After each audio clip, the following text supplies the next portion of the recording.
آج یہ ہمارے گرد گھیرا تنگ کرتے چلے آ رہے ہیں کہ ہمارا معاشرتی نظام بھی تلپٹ ہو جائے، درہم برہم ہو جائے، ہماری اقدار بھی ختم ہو جائے، ہمارے ہاں بھی عورت اور مرد بالکل برابر ہونے کے مدعی ہو کر میدان میں آ جائیں، عورت مرد بن جائے، مرد عورت بن جائے، مردوں کی شادیاں ہو جائیں کہ ایک مرد شوہر اور ایک مرد بیوی اور رجسٹر ہو جائے شادی، لیسبینز کی شادیاں ہو جائیں کہ ایک عورت شوہر ایک عورت بیوی اور رجسٹر ہو جائے شادی۔ یہ سارا کام نَأْتِي الْأَرْضَ نَنْقُصُهَا مِنْ أَطْرَافِهَا، اس کی مثال کیا ہے کہ پہلے اس پروگرام کے تحت 1994 میں کانفرنس ہوئی قاہرہ میں، عرب ورلڈ کا وہ مرکز ہے، اس لیے کہ عربوں میں تعلیم کے اعتبار سے، ٹیکنالوجی کے اعتبار سے سب سے آگے مصری ہے، تو یہ چونکہ ان کا ثقافتی اعتبار سے امام ہے، وہاں جا کر انہوں نے ڈیرا لگایا اور ان افکار کی اور ان نظریات کا پرچار کا معاملہ کیا۔ دوسری ایک سال کے بعد کانفرنس کر دی بیجنگ میں، تاکہ ادھر سے اور ایک اور طرف سے گھیرا ڈالا جائے اور عالم اسلام کا جو یہ حصہ ہے ایشیا کا، اس کے اوپر اثر انداز ہوا جائے۔ اور اس کے بعد بیجنگ +5 کانفرنس ہوئی ہے، اور یہ ہوئی ہے United Nations assembly, United Nations organization کی جنرل اسمبلی کے تحت، اور یہ ہوئی ہے جون سن 2000۔ اب اس میں جو بھی ایک پرچہ تیار کیا گیا تھا ایجنڈے کے طور پر، اس میں جو سفارشات تھی وہ میں آپ کو بتا رہا ہوں۔ امپیکٹ ایک رسالہ نکلتا ہے لندن سے، اس سے میں نے یہ چیزیں لی تھی، اور انگریزی ہی میں ہم نے ایک دفعہ بڑی تعداد میں اس کو شائع کر کے تقسیم بھی کیا تھا، لیکن اس وقت میں صرف آپ کو یہ بتا رہا ہوں کیا فیصلے تھے، کیا کرنا ہے۔ نام اس کا کیا تھا کانفرنس کا؟ Women 2000 gender equality, development and peace for the 21st century.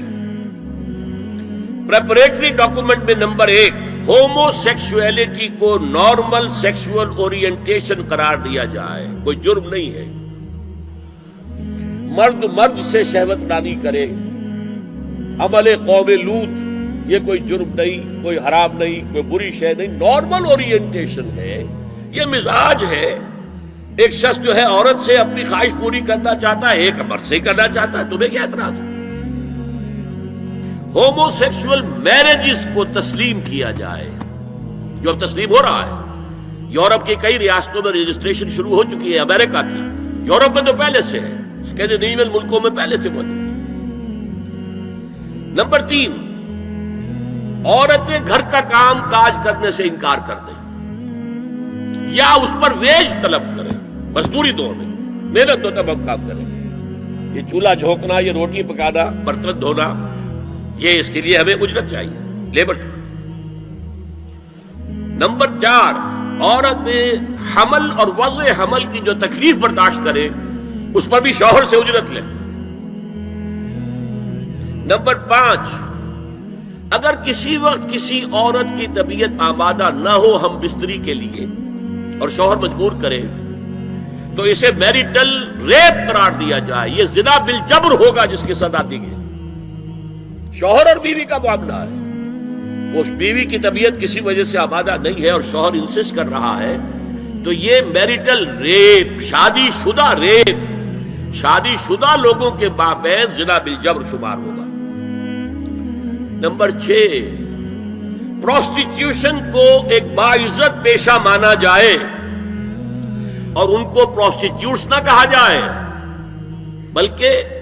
Sex workers, sexual workers. جیسے مرد ہے وہ اپنی جسمانی قوت استعمال کر رہا ہے، وہ اب چلا رہا ہے، کسی چلا رہا ہے، یا وہ کہیں اینٹیں ڈھو رہا ہے، یا کوئی اور دماغی صحت اپنے استعمال کر رہا ہے، ڈاکٹر بیٹھا ہے اس نے لکھ رہا ہے، فیس لے رہا ہے، عورت بھی اپنے جسم کے ایک عضو کو استعمال کر رہی ہے، تو وہ سیکسول ورکر ہے اور وہ پیشہ ہے اور وہ باعزت ہے، اس پر قتل کوئی قدغن نہ ہو۔ 7 وراثت اور طلاق میں بالکل برابری، کوئی فرق نہیں۔ اب یہ خاص چیز تو معلوم ہوتا ہے کہ اسلام ہی کو ہدف بنا کر انہوں نے ایجنڈے میں شامل کیا۔ اس کا نام ہے سوشل انجینئرنگ، معاشرتی تعمیر نو۔ پرانی تعمیر، وہ جو مولانا روم نے کہا تھا